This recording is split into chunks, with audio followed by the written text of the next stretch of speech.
Assalamualaikum warahmatullahi wabarakatuh.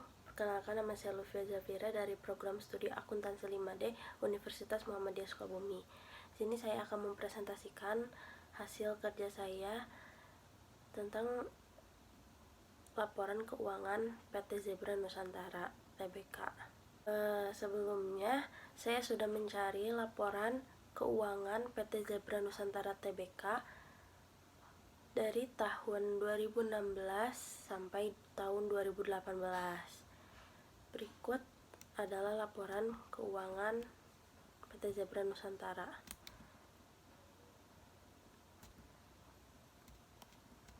Di sini ada year to year change analysis PT Zebra Nusantara Tbk per 31 Desember 2016 dan 2017. Nah, langsung saja di sini ada laporan keuangan pada tahun 2016 dan 2017. Untuk mengetahui naik atau turunnya, di sini kita dapat mencarinya dengan tahun 2017 dikurangi tahun 2016. Contohnya pada kasnya ya. Lalu kita jumlahkan, hasilnya segini. Untuk mengetahui persentasenya, kita klik di rupiah ini, kemudian dibagi dengan tahun dasar, yaitu tahun 2016, kemudian dikali 100. Itu untuk persentasenya. Ini sudah saya hitung semua.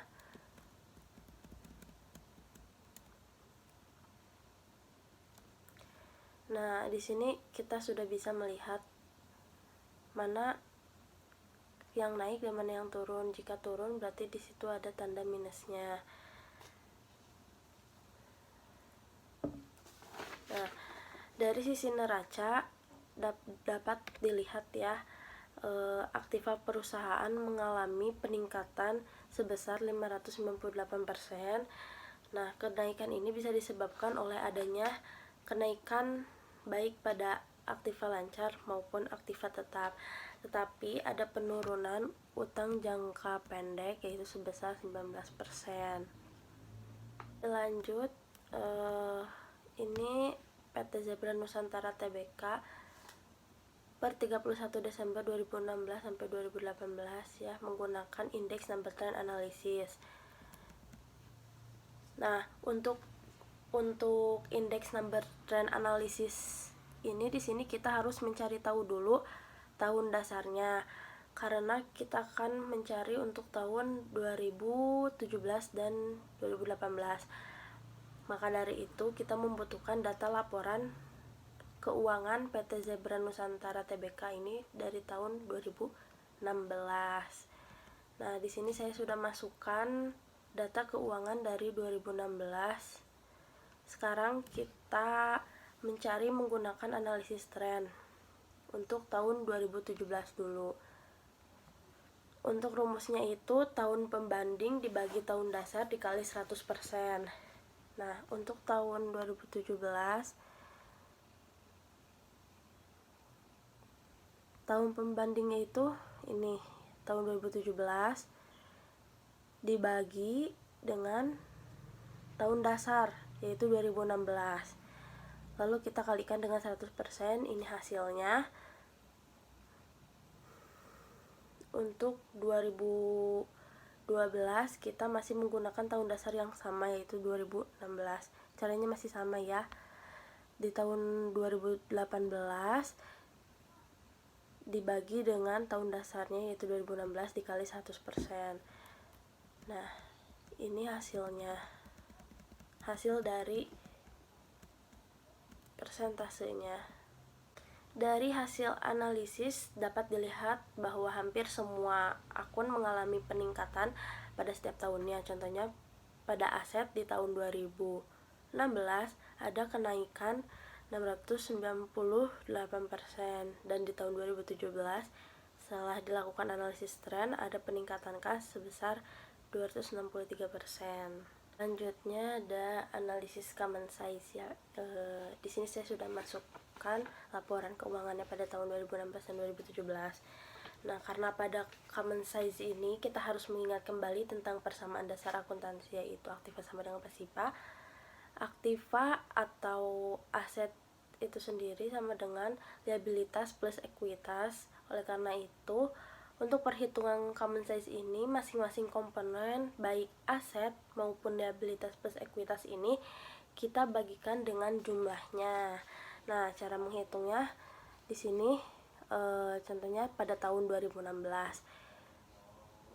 Kas pada tahun 2016 ini sebesar 60.233.78 rupiah dibagi dengan total asetnya. Di sini pada tahun 2016 total aset pada tahun 2016.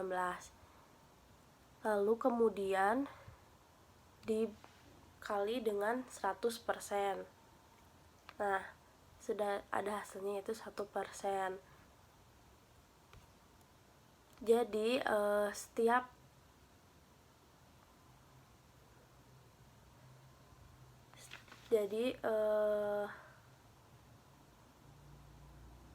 masing-masing komponen ini tuh kita bagikan dengan jumlahnya. Aset dibagi dengan jumlah asetnya, liabilitas dibagi dengan jumlah liabilitasnya, ekuitas pun sama. Nah, di sini sudah saya hitung ya.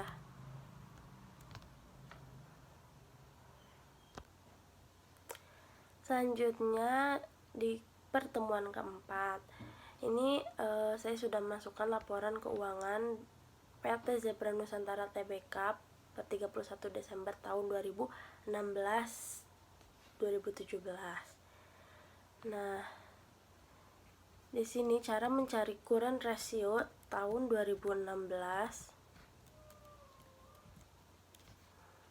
yaitu aktiva lancar dibagi kewajiban lancar. Nah, di sini aktiva lancar pada tahun 2016-nya itu adalah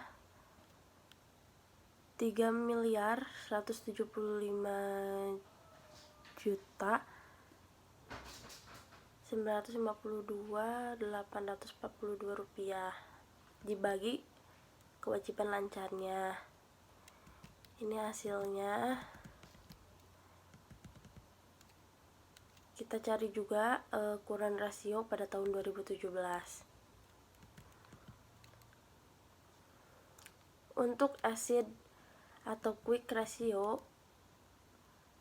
rumusnya yaitu aktiva lancar dikurangi persediaan dibagi kewajiban lancar. Nah, ini di sini sudah ada pada tahun 2016 dan 2017-nya ya. Untuk rasio kas atau cash ratio, rumusnya itu kas ditambah bank dibagi kewajiban lancar.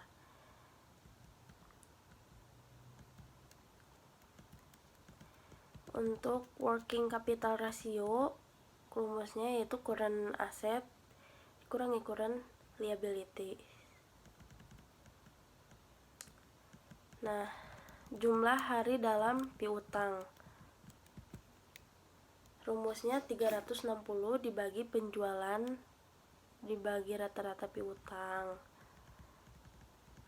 Dan untuk jumlah hari dalam sediaan atau day sale in inventory, rumusnya 360 dibagi HPP per rata-rata persediaan. Untuk siklus perdagangan bersih atau net trade cycle, ini ya. Nah,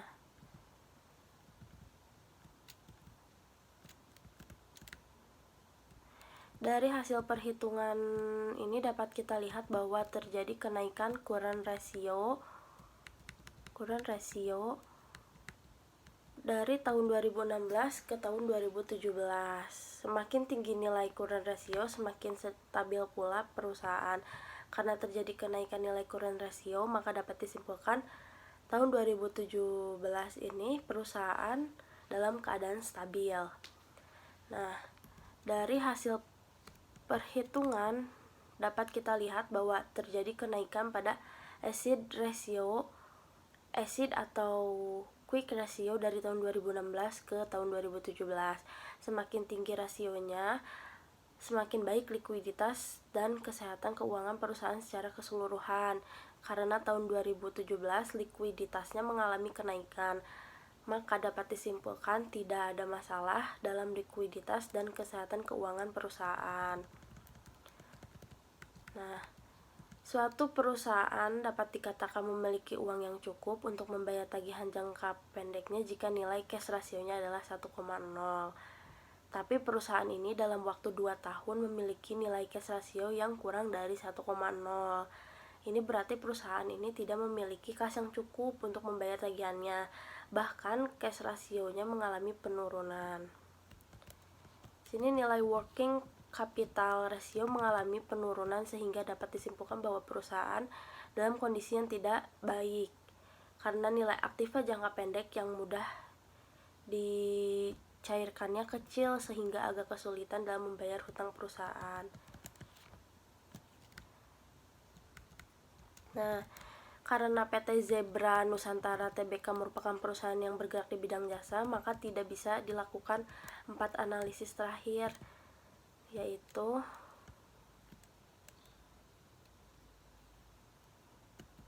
ini ya, jumlah hari dalam piutang, jumlah hari dalam sediaan, siklus perdagangan bersih. Selanjutnya di pertemuan kelima ada analisis solvabilitas rasio atau leverage ratio. Nah, ini saya cari analisis ini untuk tahun 2016. Yang pertama, kita cari debt to asset ratio. Rumusnya yaitu total hutang dibagi dengan total aset. Nah, ini total hutang 2016 dibagi total aset tahun 2016, lalu dikalikan dengan 100%. Nah, ini jumlahnya 1,76 ya. Nah, hasil dari analisis ini lebih dari 100%, yaitu 176%. Artinya perusahaan ini dikatakan kurang baik karena jumlah hutang lebih besar daripada aktiva. Selanjutnya kita mencari debt to equity ratio, yaitu total hutang pada tahun 2016 dikurangi total modal tahun 2016, kemudian dikalikan dengan 100%. Ini jumlahnya minus 2,32. Nah, hasil dari analisis ini kurang dari 100% ya. Yang artinya perusahaan ini mempunyai hutang yang lebih kecil dari modal atau ekuitasnya. Kemudian kita mencari long term debt to equity ratio. Rumusnya total hutang jangka panjang pada tahun 2016 dibagi dengan total modal pada tahun 2016, kemudian dikalikan dengan 100%. Ini hasilnya minus 0,54. Nah, analisis ini berguna untuk mengukur perbandingan antara hutang jangka pendek dengan modal. Selanjutnya ada time interest earned ratio. Cara menghitungnya yaitu EBIT dibagi dengan biaya bunga, lalu dikalikan dengan 100%. Nah, hasilnya di sini minus 37,87. Nah, perusahaan ini memiliki nilai tier yang minus. Artinya, perusahaan tidak memiliki kemampuan untuk membayar bunga hutangnya dengan cukup baik. Selanjutnya ada fixed charge coverage ratio. Rumusnya yaitu EBIT ditambah biaya bunga ditambah kewajiban sewa dibagi dengan biaya bunga plus kewajiban sewa dikali 100%. Nah, ini totalnya minus 37,80. Perusahaan ini memiliki nilai tier yang minus, artinya perusahaan tidak memiliki kemampuan untuk membayar bunga hutangnya dengan cukup baik. Analisis ini mirip dengan tier, hanya saja analisis ini digunakan untuk perusahaan mendapat hutang jangka panjang atau menyewa suatu aktiva berdasarkan kontrak sewa atau menyewa suatu aktiva berdasarkan kontrak sewa atau lease kontrak. Selanjutnya di pertemuan 6 saya akan membahas analisis pertumbuhan year to year change. Nah, di sini sudah ada datanya ya, nama rekening, terus pada tahun 2016 dan 2017 perubahan absolutnya berapa dan perubahan relatifnya dalam bentuk persen. Nah, di sini cara mencari perubahan absolutnya itu yaitu tahun 2017 ini penjualan bersih pada tahun 2017 dikurangi dengan penjualan bersih tahun 2016. Nah, hasilnya menjadi perubahan absolut. Kemudian setelah ada perubahan absolutnya, kita pindahkan ke perubahan relatif dalam bentuk persen, mencari perubahan relatif dalam bentuk persennya, yaitu rumusnya itu perubahan absolut dibagi dengan tahun 2016 dikali dengan 100. Ini hasilnya. Nah, dari hasil analisis ini dapat dilihat bahwa terjadi penurunan dari penjualan bersih tahun 2016 ke tahun 2017, yaitu sebesar minus 97,03%. Ini ya. Nah, dan terjadi penurunan pula pada laba setelah pajak atau laba tahun berjalan, yaitu sebesar minus 103,733%. Selanjutnya ada analisis common size. Nah, cara menghitungnya itu yaitu jumlah yang atas dibagi dengan jumlah yang bawah. Nah, karena di sini belum ada, maka dijumlahkannya sama ya. Jadi pada tahun 2016 itu penjualan bersihnya dibagi dengan penjualan bersihnya pada tahun yang sama. Selanjutnya yang di bawahnya yaitu jumlah ini nih laba kotor setelah proyek dibagi dengan jumlah penjualan bersihnya. Selanjutnya yang di bawahnya juga sama. Begitupun sama dengan yang tahun 2017. Nah, dari hasil analisis di samping dapat kita lihat proporsi laba kotor tahun 2016 yaitu 0,00820097. Nah, selanjutnya ada analisis profitabilitas. Ini yang pertama mencari gross profit margin. Rumusnya yaitu laba kotor dibagi dengan total pendapatan dikali dengan 100%. Nah, di sini laba kotornya pada tahun 2016 dibagi dengan total pendapatan pada tahun 2016, kemudian dikali dengan 100%, hasilnya ini 0,009. Hasil analisis ini menunjukkan hasil yang cukup, artinya kegiatan operasional perusahaan sudah cukup baik. Kemudian net profit margin, rumusnya laba bersih setelah pajak dibagi dengan penjualan dikali 100%. Nah, untuk analisis ini tidak dapat dilakukan karena tidak ada akun penjualan di PT yang saya analisis. Nah, yang kedua ROE, yaitu rumusnya laba bersih setelah pajak dibagi dengan ekuitas pemegang saham dikali 100%. Nah, ini ya, ini totalnya minus 15,494. Dari hasil analisis ini menunjukkan hasil yang negatif, artinya perusahaan tidak memiliki kemampuan untuk menghasilkan laba dari investasi pemegang saham. Selanjutnya mencari ROA, rumusnya laba bersih dibagi total aset dikali 100%. Nah, ini hasilnya minus 1,195. Dari hasil analisis ini menunjukkan hasil negatif, sehingga bisa dikatakan persentase keuntungan atau laba yang diperoleh terkait sumber daya dan total aset tidak efisien.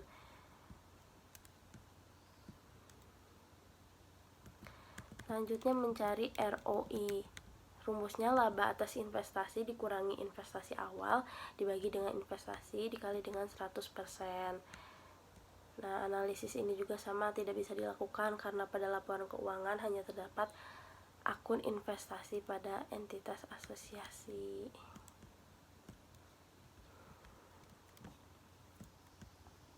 Selanjutnya ada indeks number trend analysis. Nah,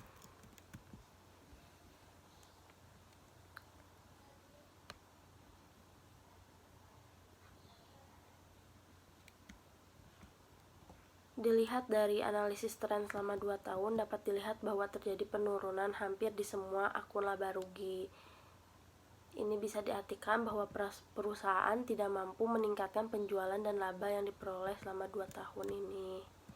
Di pertemuan ke-7 ada analisis aktivitas atau pemanfaatan aset.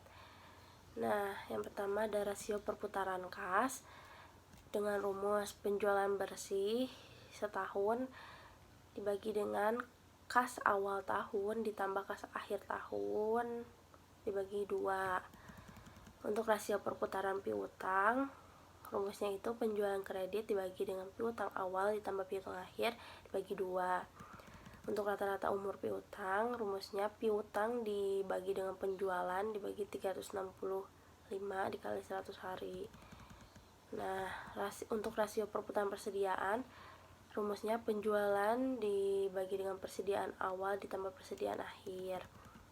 Untuk rata-rata umur persediaan, rumusnya 365 dibagi dengan perputaran persediaan. Untuk rasio perputaran total aset, rumusnya penjualan dibagi dengan rata-rata total aset. Untuk rasio perputaran total aset, rumusnya adalah penjualan dibagi total aset awal tahun ditambah total aset akhir tahun dibagi 2. Nah, karena PT Zebra Nusantara Tbk ini merupakan perusahaan yang bergerak di bidang jasa, maka analisis pada pertemuan ke-7 ini tidak dapat dilakukan karena PT ini tidak melakukan penjualan. Baik, mungkin hanya itu yang dapat saya sampaikan. Kurang lebihnya mohon dimaafkan karena saya masih tahap pelajar. Sekian dan terima kasih. Wassalamualaikum warahmatullahi wabarakatuh.